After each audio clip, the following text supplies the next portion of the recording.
Bonsoir mes amis, tout le plaisir est pour nous de vous savoir nombreux pour votre rendez-vous hebdomadaire temps du soir. Je voudrais vous entretenir ce soir sur la croix.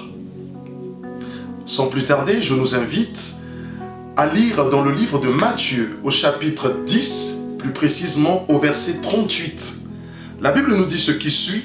« Celui qui ne prend pas sa croix et ne me suit pas n'est pas digne de moi. Celui qui ne prend pas sa croix et ne me suit n'est pas digne de moi. » Parole du Seigneur. Ça peut paraître choquant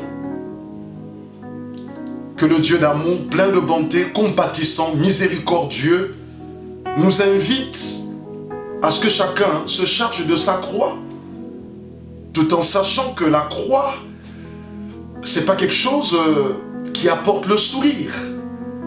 La croix, c'est pas un sujet de plaisanterie. La croix suscite l'angoisse. La croix révèle la souffrance et la douleur. Le mot croix tire son origine d'ailleurs de la Babylonie. Et nous voyons que c'est ce dispositif, ce poteau doté d'une traverse sur lequel on pendait ceux qui étaient condamnés à mort. Mais quand Christ arrive, il nous dit qu'il va falloir que chacun se charge de sa croix. Et je voudrais nous emmener à comprendre le sens que Dieu voudrait donner aux paroles du Seigneur. De la même manière que Christ a été pendu sur la croix, entre parenthèses, c'est pas parce qu'il avait été volé, c'est pas parce qu'il était il était brigand. Et nous savons tous du reste que Christ a été pendu pour nous pardonner de nos fautes, c'est pour nous libérer de nos péchés.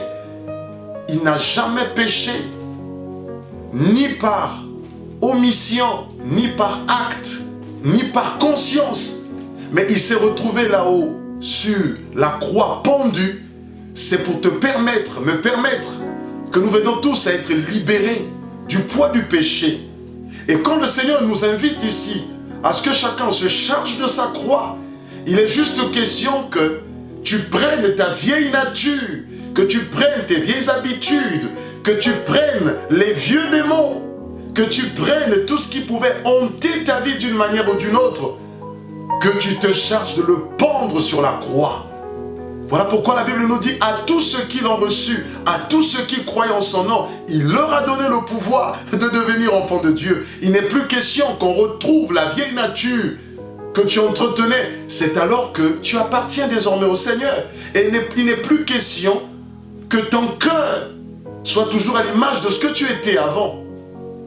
Voilà pourquoi je voudrais, pour terminer, nous inviter à découvrir ces paroles ô combien glorieuses dans le livre de Galates. Galates au chapitre 5, à partir du verset 19, la Bible nous dit ce qui suit. Les œuvres de la nature humaine sont évidentes. Ce sont l'adultère, l'immoralité sexuelle, l'impureté, la débauche, l'idolâtrie, la magie, la haine, les querelles, la jalousie, la colère, les rivalités, les divisions, les sectes, l'envie, le meurtre, l'ivrognerie, les excès de table et les choses semblables. Je vous préviens, comme je l'ai déjà fait, ceux qui ont un tel comportement n'hériteront pas du royaume de Dieu.